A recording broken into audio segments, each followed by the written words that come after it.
Amém. Glória a Deus. Pode tomar assento em nome de Jesus. Quando olhamos para o livro de Romanos, de fato nós entramos aqui em águas profundas, tanto no campo doutrinário, porque este livro de Romanos é um livro que trabalha várias doutrinas elementares, essenciais da fé cristã, a partir do capítulo 1 até o capítulo 11, depois da doxologia, onde Paulo adora ao Senhor. Nós percebemos que ele é um livro que vai trabalhar todas as doutrinas centrais da fé cristã, o livro de Romanos. Todavia, ao mesmo tempo que este livro, ele é um livro altamente bíblico, teológico, doutrinário, ele também é um livro totalmente prático. Ele é um livro que nos ensina a nós vivermos uma vida prática na presença de Deus. Porque não adianta você ter somente conhecimento bíblico ou teológico. Você tem que desaguar esse conhecimento, aquilo que você aprende no seu dia a dia. E Paulo está muito interessado nessa questão aqui. Doutrinar essa igreja de Roma, onde ele não fundou essa igreja. Ninguém sabe quem fundou essa igreja. Talvez alguns dizem que foi por conta do derramado Espírito Santo no dia de Pentecostes, onde alguém ouviu a mensagem de Pedro, onde se converteu e levou a igreja, a mensagem do Evangelho para a capital, para o centro nevrálgico do império, que era Roma. E agora Paulo então escreve essa carta. Não é a primeira carta do apóstolo Paulo. Em ordem cronológica na Bíblia, depois que acaba o livro de Atos, entra Romanos. Mas nós sabemos que uma das primeiras cartas e documentos antigos que o apóstolo Paulo escreveu foi, por exemplo, Gálatas, que é uma das cartas mais antigas do apóstolo Paulo, como também Tessalonicenses, que é um documento canônico antiguíssimo. Mas nós temos aqui a carta de Romanos, para nós fazermos uma reflexão nessa noite. E como cristão, nós devemos ter, no mínimo, 3 coisas que eu acho importante aqui. Primeiro, nós devemos ter uma ortodoxia correta. O que seria isso? Nós devemos ter um ensino correto. O ensino que vem do púlpito, que faz eu e você refletir, analisar e pensar sobre a nossa vida. O púlpito é o lugar onde nós devemos pregar a verdade de Deus. Isso é ortodoxia, é o ensino correto que sai do púlpito para o nosso coração, onde nós devemos então aprender com Deus. Mas nós não podemos somente ter uma ortodoxia, ou seja, um ensino correto que vem das fileiras aqui do púlpito. Nós devemos ter também uma ortopraxia. O que seria isso? Uma ortopraxia seria a prática correta da vida cristã.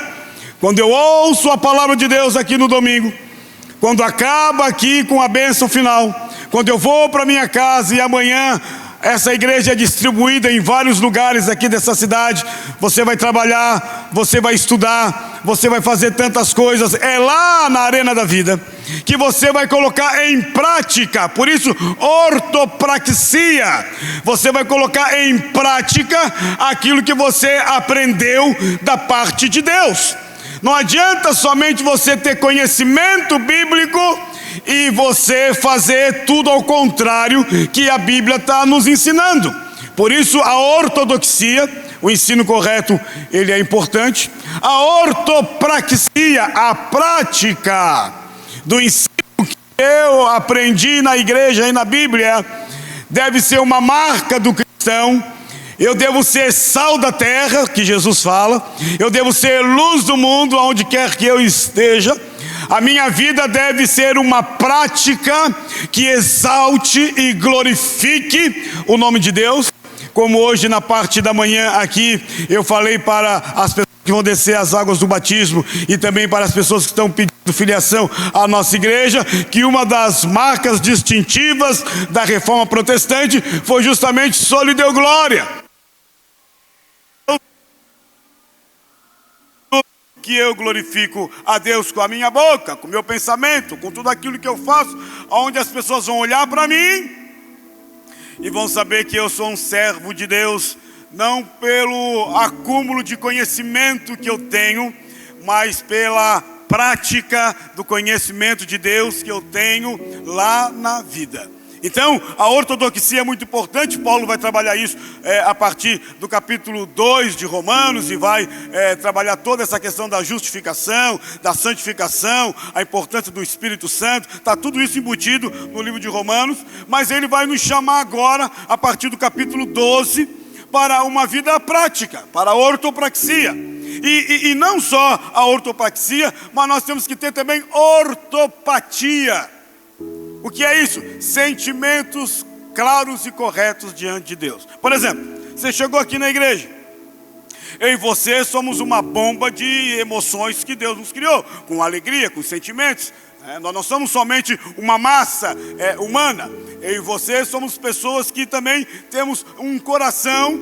Eu e você somos pessoas que temos sentimentos. Então, a ortopatia, o sentimento correto, é uma coisa importante do ponto de vista da Bíblia. Por exemplo, nós vamos olhar aqui no texto. Quando a Bíblia diz que eu devo mirar, eu não posso, por exemplo, mirar com o meu irmão, porque então eu tenho uma ortopatia, ou seja, um sentimento errado. Não é um sentimento correto.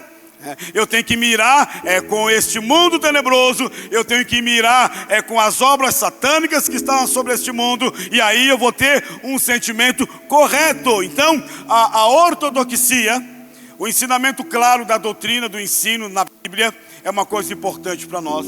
Mas também a ortopraxia, a prática minha, lá na minha casa, lá junto com os meus, lá no meu trabalho, em qualquer lugar, eu tenho que ser o mesmo crente de domingo aqui, que levanta a mão, que adora, que canta essas canções maravilhosas. Agora, lá no mundo, eu vou praticar, por isso ortopraxia, eu vou praticar aquele ensino que Deus ministrou ao meu coração. Mas eu tenho que também ter ortopatia, sentimentos corretos. Por exemplo, nós vamos ver aqui, você não pode ter um sentimento de inveja, por exemplo. Você não pode ter um sentimento de ciúme porque o seu irmão comprou alguma coisa e você não conseguiu, agora você tem um sentimento de ciúme. Não, você está com uma ortopatia errada, né? Heterodoxa, né? Nós temos que ter uma ortopatia correta. Então, o livro de Romanos, ele percorre a história inteira, e aonde ele marca muitas pessoas dentro da história cristã. Quero fazer esse ponto aqui de inflexão para a gente depois entrar no texto. Por exemplo, Aurélio Agostinho, ele se converteu no ano 386, ele estava no jardim do seu amigo Alípio, e ele então ouviu crianças falarem em latim, tog leg, pega o livro e lê. Ele era um homem que não acreditava em Deus, ele era uma pessoa que era professor em Milão de retórica, e Agostinho, quando ouviu as crianças cantarem, entendeu que ele tinha que pegar os livros, que estavam vários livros, de Cícero, de tantos, e ele pega o livro, e ele pega o livro da Bíblia, e ele pega o livro de Romanos, essa carta aqui, e lendo Romanos capítulo 13, ali naquele lugar, né, no ano 300, ele se converte a Deus. O livro de Romanos, a palavra do livro de Romanos capítulo 13, transforma a vida daquele que depois vai ser um dos grandes teólogos de toda a história da igreja, a partir do século V até os dias de hoje. Por exemplo, Guilherme Tyndale, este homem, em 1534, ele traduziu a Bíblia dos originais para a língua inglesa. Naquela época não se podia traduzir a Bíblia. A Bíblia era em latim, da Vulgata de Jerônimo. Mas ele traduziu a Bíblia, e ele falou do livro de Romanos o seguinte: quando ele traduz o livro de Romanos, ele diz: esse livro é como se fosse um pão cotidiano que alimenta a minha alma, disse ele. Da importância que é o livro de Romanos, que nós vamos analisar aqui daqui a pouco, na história da igreja. O Martinho Lutero, falei aqui para o pessoal do seminário, no mês de novembro, esse mês mesmo, né? Só porque em 1515, ele começou a dar aula em 1515. Ele começou a dar aula na Epístola de Romanos, e ele compreendeu que nós somos salvos pela graça e não pela obra. Por isso que Martinho Lutero então levanta a bandeira que nós somos justificados pela fé. Está escrito em Romanos capítulo 13, justificados pela fé. E aí começa então a reforma protestante, a partir do livro de Romanos, esse livro que nós estamos lendo aqui. E ele, o Martinho Lutero, ele fala uma coisa importante quando ele lê esse livro. Ele diz assim: essa passagem veio ser para mim uma porta para o céu. Eu entendi, pela revelação de Deus no livro de Romanos, que nós não somos salvos pelas obras. Nós somos salvos pela fé. Nós somos justificados em Cristo pela fé. E aí a gente olha esses textos todos da palavra de Deus, desses homens que foram influenciados por Deus através do livro de Romanos, e percebemos que este capítulo, por exemplo, que nós estamos lendo aqui, é um capítulo que nos desafia. É um capítulo que nos chama, eu e você, em pleno século 21, no mundo onde ninguém quer levar desaforo para casa, no mundo onde as pessoas são acostumadas a tagarelar, a dar as suas opiniões, a gente se depara com o livro de Romanos, principalmente no capítulo 12, onde Paulo diz que nós somos sacrifícios vivos agora para Deus, onde nós temos que adorar a Deus em vida. Ele não diz sacrifício morto, como era na antiga lei, mas sacrifício vivo, porque agora a minha vida é um tributo de adoração a Deus em todo o tempo. E Paulo agora vai chamar eu e você para nós vivermos um evangelho prático, cheio de ternura e também de uma firmeza moral a partir da revelação de Cristo. Ele começa dizendo o seguinte, olha só. Ele disse para mim, para você e para os romanos há 2000 anos atrás, para aquela comunidade que ele escreveu, ele coloca um ponto importante para a nossa reflexão e a deles também. Ele começa dizendo, o amor que rege a comunidade, o amor que rege os cristãos que devem ser conhecidos não pela estrutura física, pelo louvor ou por qualquer outra coisa, mas os cristãos que devem ser conhecidos lá fora pelo amor. Foi Jesus Cristo que falou que as pessoas lá fora saberão que vocês são meus discípulos porque vocês se amam, disse Jesus. E a partir do fundamento do amor, não o amor eros, mas o amor ágape, o amor que quer ver o outro bem, é a partir daí que a igreja tem uma força. A força que se baseia no amor de Cristo. Então o apóstolo Paulo, ele começa falando no verso 9, algo para nós refletirmos nessa noite aqui. Ele diz, o amor, irmãos da igreja ADI, o amor seja sem hipocrisia. Olha o que o apóstolo está dizendo, ele está falando que o amor a Deus e o amor ao próximo, porque se você estudar, por exemplo, a carta de Romanos, você vai perceber que do capítulo 1 até o capítulo 11, Paulo está falando para nós que nós devemos amar a Deus, que nós devemos amar ao santo, que nós devemos amar aquele que é digno, porque ele nos salvou, nos justificou.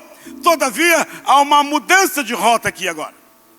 Paulo agora arrasta esse amor divino, esse amor que está em Deus, esse ente, e ele começa a falar para mim e para você que nós devemos agora nos amar.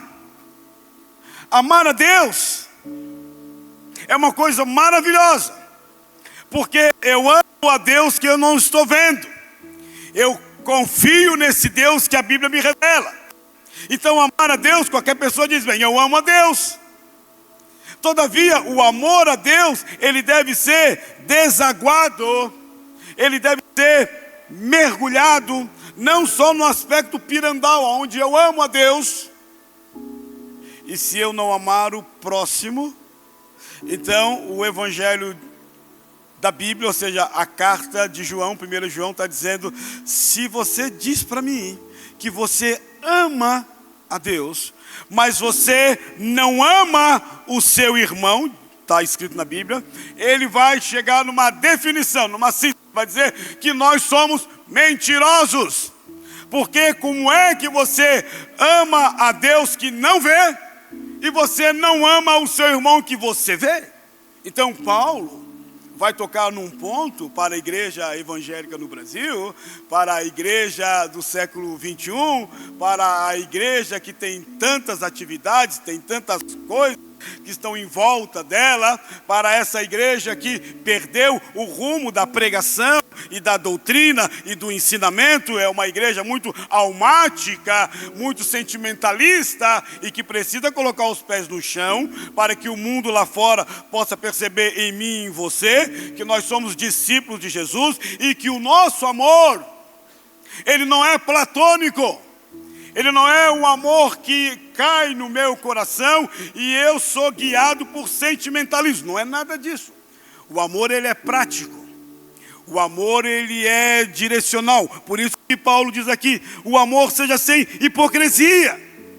O amor é a base de tudo. Porém, o amor que eu amo o meu irmão não pode ser, por exemplo, um amor falso. Não pode ser, por exemplo, o amor teatral. Aliás, a palavra hipocrisia no grego aqui, hipocritrês, quer dizer o quê? Quer dizer aquele que coloca uma máscara. Aquele que atua e faz um papel que não é dele. É a ideia de um artista. Paulo está dizendo, bem, eu e você que somos cristãos, nós devemos amar não um amor de hipocrisia. Não aquele amor que aperta a mão aqui e diz que Deus te abençoe, irmão, e depois eu falo mal do meu irmão. Não aquele amor que diz assim, irmão, eu vou orar por ti, mas eu não oro nada por ele. Eu só falei que vou orar, mas não vou orar, eu não tenho amor.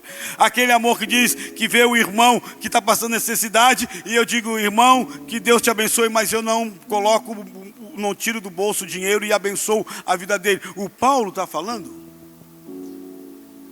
que a vida cristã é um pouco mais aprofundada.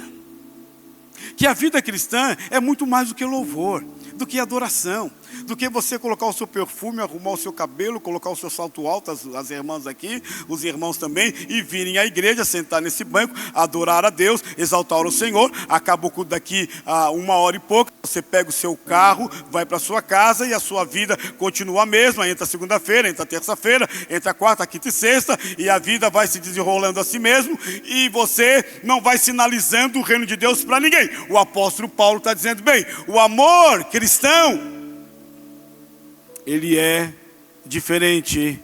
O amor cristão é aquele amor que ajuda quem está passando por dificuldade. É aquele amor que estende a mão. É aquele amor que se preocupa com o outro. Que se preocupa com o irmão que está sentado aí do seu lado, que muitas das vezes você conhece ele só pela nuca dele. Você nunca parou para conversar, você nunca disse, irmão, como é que é o seu nome? Irmão, quem é você que está chegando aqui na igreja? Não, o amor cristão, ele é um amor de ação. Ele não é passivo, ele não é sentimentalista, ele não tem hipocrisia, ele é um amor sincero. É o amor que ama, é o amor que é puro. E Paulo, no verso 10, ele diz assim, amai-vos cordialmente uns aos outros com amor fraternal. Ele vai usar duas palavras aqui, Filadelfo e Filostorgo. Ele vai falar que nós devemos ter um amor como se fosse uma família. Olha, por exemplo, o seu amor que você tem pelo seu filho. Olha, por exemplo, o amor que você tem pela sua mãe. Olha, por exemplo, o amor que você tem pela sua família. Você vai dar as tripas do coração se der alguma coisa errada com eles. Porque o amor que você tem impulsa, é uma mola propulsora para você ajudar, para você abençoar, para você estar com o seu filho, com a sua esposa, para você abençoar. É esse amor aqui familiar, de sangue, que Paulo está dizendo. Esse amor tem que estar na igreja. Você não deve se preocupar só com o seu filho, só com a sua mãe, só com o seu pai, só com os seus. O que está acontecendo hoje com os cristãos? Até na oração eles são ego familiar centrista. Eles começam orando dizendo assim: ó Senhor, abençoa a minha vida, abençoa o meu marido, abençoa o meu filho, abençoa o meu gato, abençoa a minha casa, e pronto. O amor que Paulo está propondo para nós aqui, o amor sem hipocrisia, ele é aquele amor que dobra o joelho e diz: Senhor, uma coisa terrível aconteceu, por exemplo, lá no Paraná, lá no bonito de Itaguaçu, onde a cidade inteira foi destruída, onde grande parte da cidade está em hospitais, na UTI, onde muitas pessoas morreram. Então, o amor que está dentro do cristão, que é uma usina divina, que é uma usina da Trindade em mim e em você, o amor me leva. Aí eu dobrar meus joelhos e orar. Aí eu dobrar o meu joelho e dizer: Senhor, eu não tenho nenhum parente lá, mas aquelas pessoas estão aqui no meu coração e eu intercedo e eu oro. Não é um amor fingido. Paulo está falando aqui que lá no mundo, lá no Império Romano, lá no mundo greco-romano da sua época, as pessoas amavam no aspecto do fingimento. As pessoas amavam por interesse. Então, eu me aproximo de você porque eu tenho interesse que você vai me ajudar a eu chegar num certo ponto da minha profissão ou da minha carreira, sei lá o quê. Então, mais ou menos, eu finjo que te amo, mas na verdade eu não te amo. O amor cristão é aquele amor sem hipocrisia, sem máscara. É aquele amor, se o irmão te machucou, te ofendeu, você tem esse amor no coração, vai sentar com ele e dizer: irmão, sabe aquela vez aquilo que você falou, me machucou, me feriu, vamos orar aqui e vamos envergonhar o diabo e vamos glorificar a Deus e vamos nos perdoar. Esse é o amor sincero. Esse é o amor da Bíblia, é o amor da afeição, é o amor que eu amo. E Paulo trabalha essas questões e no verso 9, ele diz: bem, se você tem o amor de Deus no seu coração, ágape, se você tem essa referência que é Cristo, Cristo é esse amor que não tem fingimento. Você olha, por exemplo, Cristo, que é a expressão eloquente do amor de Deus. Cristo amou as pessoas, Cristo amou o pobre, Cristo amou a prostituta e falou para ela: eu te perdoo, vai e não peques mais. Cristo, ele se relacionou com as pessoas que os fariseus, que os saduceus e que a sociedade não queria se relacionar. Mas o amor dele, sem fingimento, sem máscara, abraçou a mulher samaritana, falou para o Zaqueu: desce da árvore porque convém me pousar na tua casa e você vai ser salvo. O amor dele curou o cego Bartimeu. Quando todo mundo disse: Bartimeu, fecha a tua matraca, cala essa tua boca, Jesus Cristo está passando aqui pela primeira vez em Jericó e vai para a cruz, então fica quieto. E o Bartimeu clamava e dizendo: Jesus, filho de Davi, tem compaixão de mim. Ou seja, o amor em ação. A compaixão é o amor em ação, é o reset. Tem compaixão de mim, olha para a minha miséria. E Jesus, que é todo amor, falou para eles, ele para e diz: manda chamar o cego. E eles pararam e foram lá, tiveram que engolir aquilo que eles tinham falado para Zaqueu, para ele ficar quieto, tiveram que engolir, porque Jesus disse: para, manda chamar o cego. O cego veio, aquele homem Bartimeu, que não é nem nome Bartimeu, é filho de Timeu, não tem nome porque ele é um cego, ele é alguém que está excêntrico da sociedade, então não tem nome. Jesus fala para ele: o que queres que eu te faça? E ele disse, sabe, eu quero ver. E o amor de Deus falou, então vê. Esse é o amor sincero. Esse é o amor que tem que estar dentro da igreja. Esse é o amor que sente a falta do irmão que não veio. E você, a maioria que tem o WhatsApp celular, você liga e diz, irmão, senti a sua falta. Está acontecendo alguma coisa? Irmão, como é que está a tua vida? Como é que está o teu casamento? Como é que está o teu filho? Como é que está? Esse é o amor que não tem máscara. A igreja, ela não é uma rodoviária. Ela não é um ajuntamento de pessoas que ficam uma hora no culto e depois vão embora. A igreja é o lugar da comunhão, do relacionamento e do amor. Eu devo me preocupar com você, como você deve se preocupar comigo. Você ora por mim? Ou você só me critica? A igreja é o lugar do amor. Sabe como é que este mundo vai ver a igreja ADI aqui? Não é pelo prédio que nós vamos fazer daqui a pouco. Não é pela estrutura que nós temos aqui. Não, tudo isso é bom, tudo isso é benéfico, tudo isso é maravilhoso. Mas a igreja, o mundo vai olhar para os membros da igreja ADI e vão dizer assim, essa igreja, os membros são pessoas que amam a Deus e ao próximo. Que ama a Deus e ama ao próximo sem fazer, como diz o apóstolo Paulo aqui, classificação de ordem social. Eu sou amigo só daquele que tem o mesmo salário que eu tenho. Eu sou amigo só daquele que tem o mesmo grau intelectual que eu tenho. Eu sou amigo daquele que mora no mesmo bairro, na casa bonita, onde eu também moro. Não. Na igreja, o amor não é seletivo. Eu amo o pobre, eu amo o rico, eu amo o negro, eu amo o branco, eu amo quem estuda, eu amo quem não estudou. Na igreja é o lugar onde todos nós devemos nos amar. Então, o amor não pode ser fingido. Não pode dizer eu te amo, você ainda falando mal de você. O amor, na Bíblia, é uma coisa interessante. Verso 9, Paulo diz assim, aborrecei o mal e apegai-vos ao bem. Ou seja, tudo que não exalta o nome de Deus, eu devo me afastar. É mal. Por exemplo, se é mal eu falar mal de alguém, e isso não glorifica o nome de Deus, eu devo parar de falar. Se eu estou vendo aqui um programa de TV e aparece alguma cena indecente que não glorifica a Deus, que aquilo é um mal, vai ser um mal para mim, para minha mente, para o meu coração, eu desligo.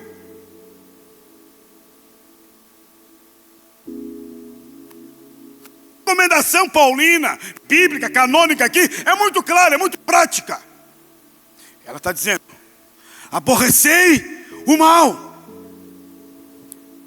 Exemplo, José do Egito. Ele está na casa de Potifar, ele recebeu um cargo naquela casa. Potifar faz parte da cúpula do faraó. E o José, você sabe, ele foi vendido com 17 anos pelos seus irmãos. E ele foi para o Egito, imagina um menino de 17 anos de idade, a galera aí do Pulse. E ele vai para um país que não é a língua dele, que não é a comida dele, que não é a cultura dele, que ele não tem família lá. Nada como hoje, aqui na parte da manhã, eu estava conversando com o menino que vai descer as águas do batismo, onde ele estava contando mais ou menos a história dele, que ele é sozinho aqui, ele não tem ninguém. Mas Jesus entrou no coração dele, Jesus mudou a história dele. A história dele era para ter dado tudo errado, mas por conta desse Cristo maravilhoso, que restaura, que recicla, que transforma, que muda, ele agora é um homem de Deus. Ele disse, pastor, eu poderia ser um traficante, eu poderia ser tudo de ruim que você imagina, mas Deus entrou no meu coração e me resgatou. O José está lá no Egito. E quando aquela mulher, a esposa de Potifar, quis se deitar com ele, ele viu que aquilo era um grande mal. E não era um mal contra o pai dele, porque o pai dele estava a quilômetros de distância. Ele corre, ele deixa a túnica e ele fala uma coisa interessante. Ele diz assim, pecaria eu contra Deus? Ele não disse assim, pecaria eu contra o meu pai, pecaria eu, não, pecaria eu contra Deus. O senso de presença de Deus na vida de José era muito claro. Quem é você quando você está sozinho? Quem é você quando ninguém te vê? Você aborrece o mal? Toda forma de injustiça? Tudo aquilo que não glorifica Deus? Tudo aquilo que não glorifica o reino de Deus, tudo aquilo que é mal, ou seja, no original também entra a palavra maligno, a ação do diabo, o sistema do mundo que se afasta cada dia de Deus. Então o texto é muito claro: aborrecei, não fazei amizade com isso. O João, na sua epístola, ele falou: não ameis o mundo, e nem as coisas que no mundo há, porque quem ama o mundo, o amor do Pai não está nele. Então tem muita coisa aí fora que as pessoas aplaudem e que Deus está dizendo: isso aqui é um mal, isso aqui vai te envenenar, isso aqui vai desviar você de mim. Então se afasta do mal, do mal moral, da ética errada. Quando Paulo fala sobre isso, aborrecer o mal, ele também joga outro ponto dizendo: apegai-vos ao bem. Tudo que é mal eu devo aborrecer, ou eu devo me afastar. E tudo que é bem, isso é bom. Ajudar alguém, trazer uma palavra de ânimo, ser uma bênção lá na minha casa, isso é bem, isso é bom. Então eu tenho que me apegar a isso. E Paulo fala para a igreja dizendo: olha, nós temos que ter o quê? Discernimento e posicionamento. Discernimento para entender que, opa, peraí, esse negócio aqui não glorifica o nome de Deus, ainda que vai ser vantajoso para mim. Como alguém falou para mim: pastor, esse negócio aqui que eu estou fechando vai ser vantajoso para mim, só porque tem um detalhe: esse negócio aqui tem alguma coisa errada. E aí eu falei para ele: então, irmão, se tem alguma coisa errada, se é alguma semente de mal, é melhor você ficar com menos dinheiro, com a sua consciência tranquila, do que estar com bastante dinheiro e daqui a pouco você perder a sua alma. O apóstolo Paulo está falando que nós temos que ter discernimento. Nós vivemos num mundo complicado, pessoal, numa aldeia global de 8 bilhões de pessoas, num mundo que está cada dia querendo atrair a minha e a sua atenção, num mundo onde nós já estamos vivendo na fase de um mundo pós-moderno, pós-cristão, pós-verdade, no mundo agora da IA, no mundo onde tenta atrair em você. E nós temos que ter o quê? Discernimento, para saber bem, isso aqui não é de Deus. O que o meu filho está assistindo, o desenho, ou o filme, ou sei lá o que, isso não é de Deus, então desliga. Não é dizer: não, assiste aí porque a mãe ou o pai tem que resolver problema aqui na internet. Aí você fica, e o seu filho está lá engolindo toda a filosofia maligna, ideológica dos arquitetos dessa geração, no coração e na alma, que envenena o seu filho. Então o apóstolo Paulo, ele é muito claro para nós, dizendo no aspecto moral, aquilo que é bom, aquilo que é benéfico, aquilo que é útil, aquilo que tem um propósito, eu devo me agarrar, eu devo me apegar. E aquilo que não tem propósito, e aquilo que tenta me afastar de Deus, e aquelas amizades que às vezes tentam me afastar de Deus, e aquela conversa fiada que às vezes tenta me afastar de Deus, e aquele mal disfarçado que às vezes tentam me enlaçar. Você tem que buscar um primeiro. Não se assentar na roda dos escarnecedores. Você tem que ser o contrário, você tem que estar plantado junto a ribeiros de águas, aonde você vai dar fruto na estação correta. Esse é o crente. Nós somos contracultural. Nós somos pessoas que estamos contra uma cultura. É como você andar de bicicleta contra o vento.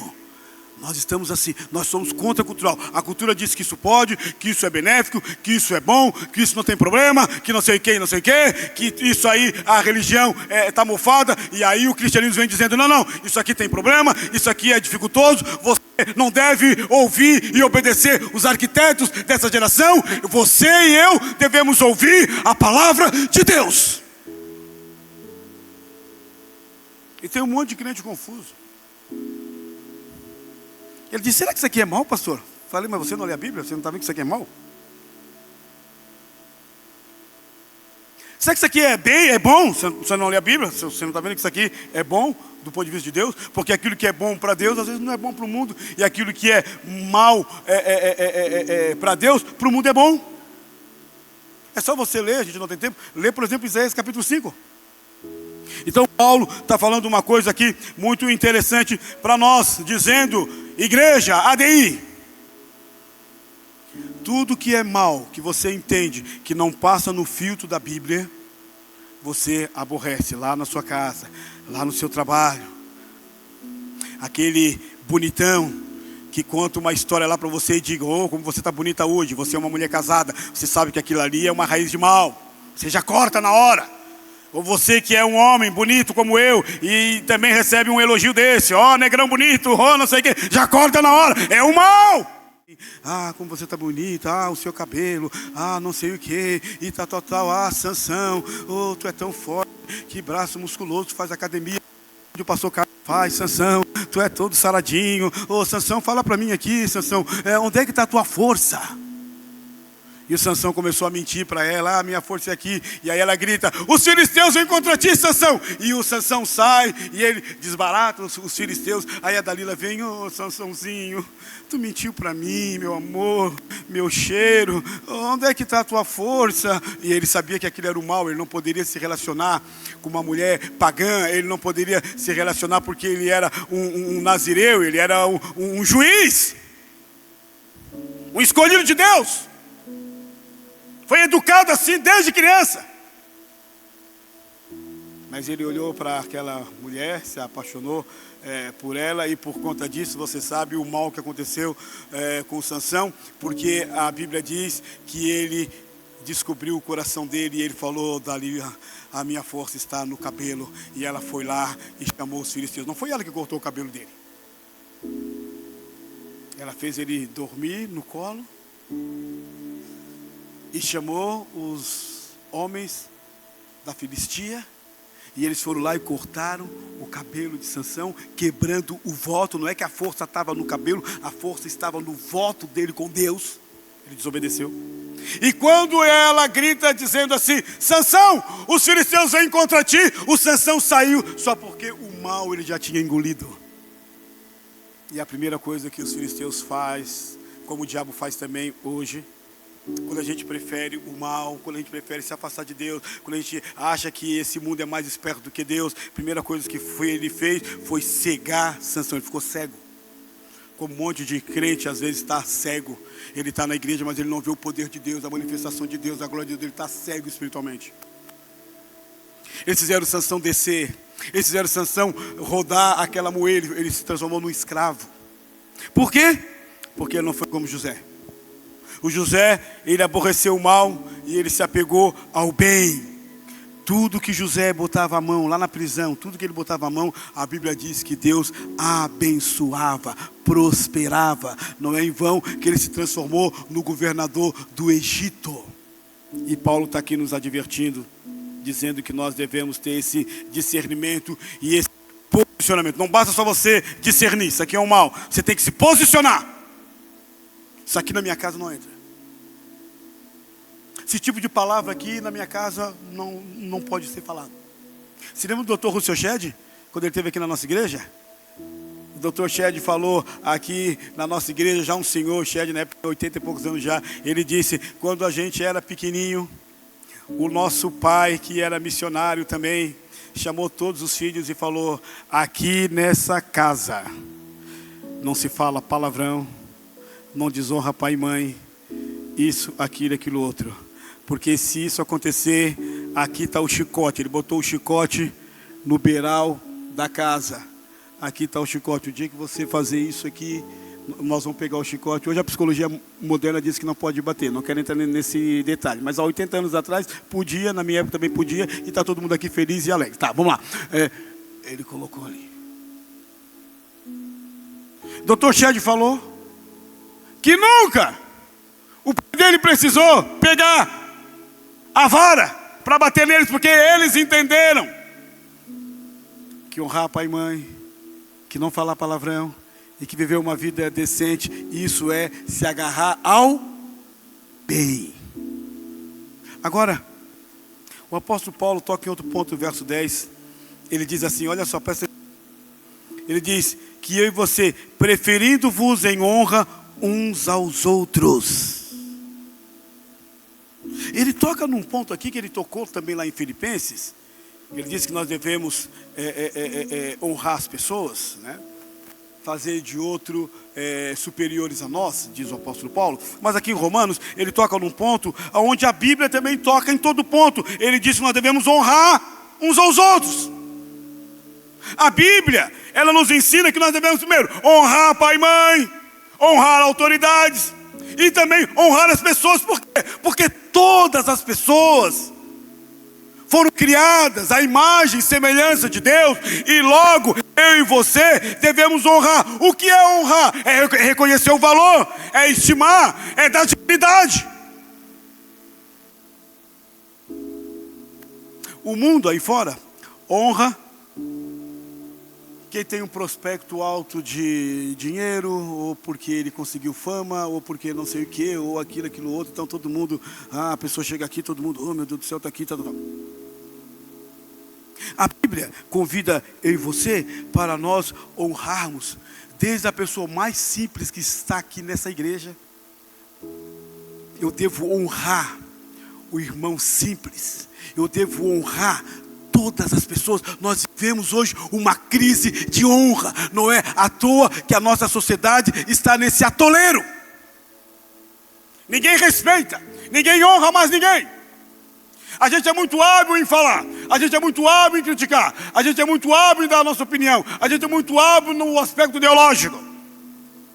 Mas a Bíblia chama você nessa noite que nós devemos honrar lá o seu pai e a sua mãe, honra lá a sua família, honra o seu filho, filho honra o seu pai. A questão da honra é uma questão bíblica.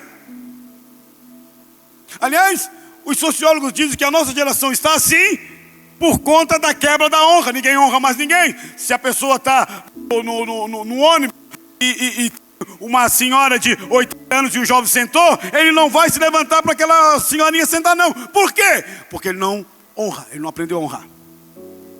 E aí a Bíblia vem para nós aqui nessa noite, nesse início de mês, dizendo para mim e para você que eu e você devemos honrar todas as pessoas, porque todas as pessoas foram criadas à imagem e semelhança de Deus. E quando eu honro, eu valorizo. Eu não honro só quem tem dinheiro, eu não honro só quem tem um carrão ali, eu não honro só quem tem uma empresa, eu não honro só isso aquilo, eu honro todo mundo. Eu respeito todo mundo, eu tenho estima por cada pessoa. Então o apóstolo Paulo disse que nós devemos ter respeito e cuidado. E como é triste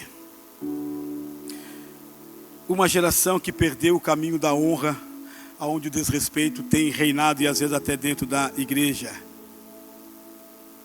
E a Bíblia vem na contramão deste mundo, essa areia movediça, dizendo: igreja DI, Carlos, todos que estão aqui, vocês devem honrar uns aos outros, porque isso é algo importante. Jesus Cristo foi uma pessoa que ele valorizou, estimou e honrou as pessoas. Quando ele pega o barquinho dele e vai lá para Gadara, é solo pagão Gadara. Ele pega o barquinho dele e ele vai até Gadara. E lá em Gadara, quem está lá? Um homem que não tem nem nome. A gente conhece ele por gadareno. Quando Jesus põe o pé dele em Gadara, chega a presença de Deus também, porque o apóstolo Paulo diz que sobre Jesus Cristo estava toda a plenitude da divindade. Quando ele chega, a graça, o perdão, a unção e a autoridade chega também. Quando ele botou o pé dele em Gadara, o gadareno que estava totalmente endemoniado, ele disse: o que você veio fazer aqui nesse lugar? E Jesus disse: fica quieto. Jesus liberta aquele homem. Aquele homem perdeu toda a sua dignidade, toda a sua honra. Aquele homem era um espantalho na sociedade dos gadarenos. Aquele homem vivia nos sepulcros, vivia no cemitério, amarrado, se cortando, com problemas psiquiátricos e tudo mais. E Jesus Cristo, quando entra ali, liberta aquele homem, transforma aquele homem, honra aquele homem, dignifica a vida daquele homem, transforma a vida dele, ao ponto dos demônios falarem: podemos ir para os porcos. E Jesus falou: entre o ser humano e as coisas, porque qual é o problema nosso? Hoje a gente ama as coisas e descarta o ser humano. O ser humano é um trampolim para eu conseguir alguma coisa. Eu amo as coisas, eu amo meu carro, eu amo a minha fama, eu amo meu dinheiro, eu amo meu status, eu amo essas coisas que passam e acabam. Jesus é o contrário. Ele ama as pessoas e descarta as coisas. Entre o homem aqui e entre uma manada de porcos, podem ir para os porcos. E você sabe que foi 3.000 porcos que se precipitaram e que morreram. Pensa quantos que custa um porco no mercado. É muito dinheiro.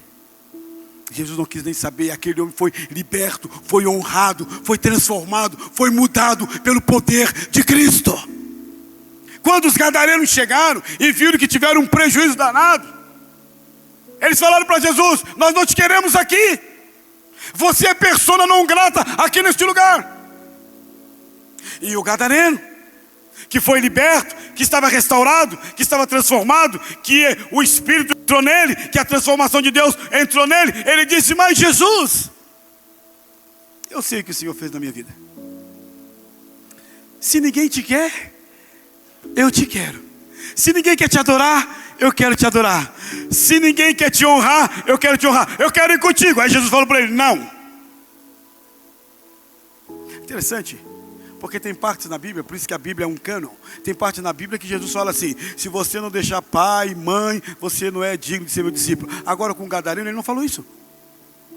Ele disse assim: o gadareno queria ir com ele, ele falou: não, vai para a tua casa, vai para os teus parentes, vai para os teus e testemunha e fala para eles como é que eu te honrei, como é que eu te transformei, como é que eu te mudei. Você vai ser uma voz. E ele se transforma no primeiro missionário em Decápolis. O que é Decápolis? 10 cidades gregas, é igual a região da Murel. E aquele homem agora honrado, transformado pelo poder de Deus, vai honrar a Deus através do seu testemunho.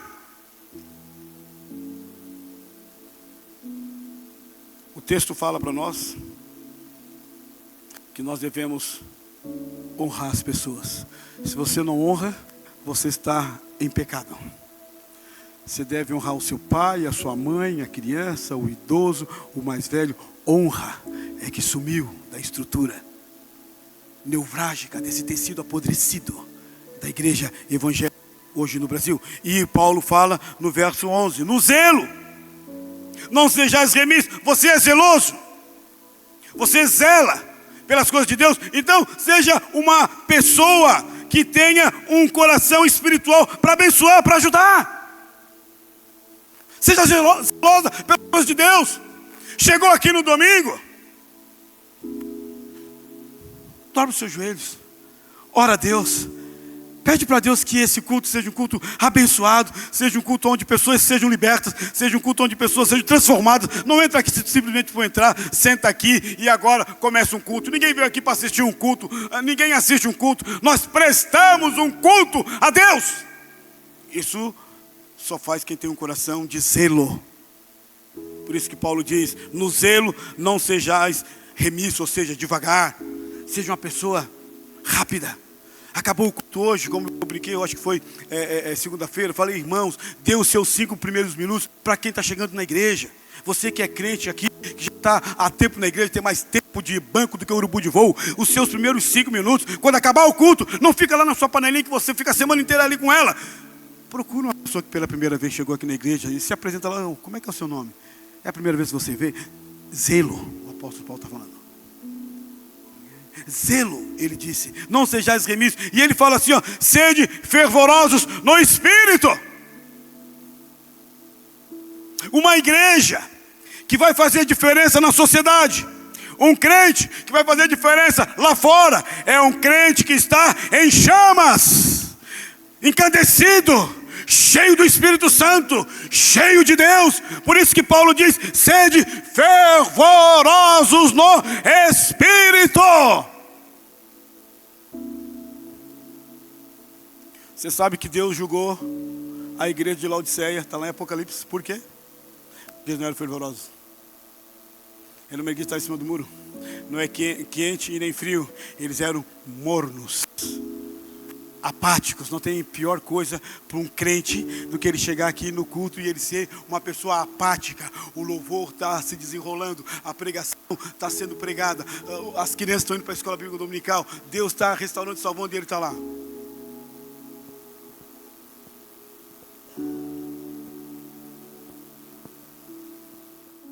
Ter uma pessoa ao seu lado que ela é animada, que ela é uma pessoa para frente, que ela é uma pessoa cheia do Espírito Santo, que ela tem uma palavra de Deus para mim e para você. Na hora da dor, na hora da crise, você se aproxima dela e ela tem um fogo no Espírito, ela tem uma palavra para você. Agora é triste quando você vê e tem uma pessoa desalmada, morta, fria. O texto fala para nós que mesmo diante das lutas ou das dificuldades, porque Paulo aqui está passando dificuldade, Paulo escreve essa carta, ele está em Corinto. Depois dessa carta aqui, Paulo vai ser preso, ele vai depois escrever mais as cartas das prisões.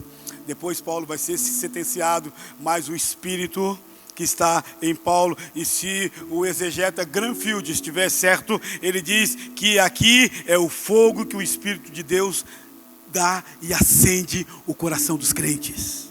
É o que nós precisamos. Um coração cheio de Deus, um coração cheio do Espírito Santo, um coração fervoroso. Fervoroso. Alguns anos atrás, eu já contei essa história aqui. Estava eu e a Cida e o Vitinho. O Vitinho era pequenininho. E nós fomos ali na Praça 7, perto do museu. Acho que era aniversário de Tubarão, e eles estavam servindo, eles fizeram um churrasco, né? Como semana que vem vai ter aí como é que é, né, churrasco? A costelada, né? Semana que vem vai ter a costelada da família. Então eles fizeram lá um churrasco, pegaram toda aquela parte ali do museu, né? Então eles estavam servindo ali de graça, e nós estávamos ali porque tinha algumas apresentações e tudo mais. E aí nós fomos, e o Vitor era pequenininho. Quando a gente viu, ele saiu da onde a gente estava e ele foi para o lugar aonde estava eles fazendo a carne lá, o churrasco. Aquela coisa incandescente, aquela brasa, aquele negócio todo. E eles colocaram uma espécie de muro assim, de lata, para ninguém se aproximar. Só porque o Vitinho, quando ele olhou de certo aquela maminha assim derretendo, ele foi se aproximando. E não se ligou que aquilo estava fervoroso. E ele encostou o braço dele. Até hoje a marca lá do braço dele. Quando ele encostou como é que é? O braço dele naquele lugar que estava cheio de fogo, quando ele encostou aquilo, a gente só viu o grito. Aaah! E ele e a Cida correndo para cá e corre para lá. O braço dele ficou desse tamanho aqui. Acabou com a nossa carne, acabou com tudo. E ficou aquela bola aqui. E depois vai para o hospital e tal. Até hoje tem uma marca. Quando a gente se aproxima de pessoas cheias do Espírito Santo, de pessoas que são fervorosas, essas pessoas também deixam uma marca em nós. Se aquela pessoa é cheia do Espírito Santo, lê a Bíblia, busca o Senhor, a gente também vai começar a ser cheio do Espírito Santo, vamos começar a buscar o Senhor, vamos começar a ser uma pessoa fervorosa. A igreja só vai mudar este mundo quando ela entender que ela muda o mundo pelo fervor do Espírito Santo de Deus.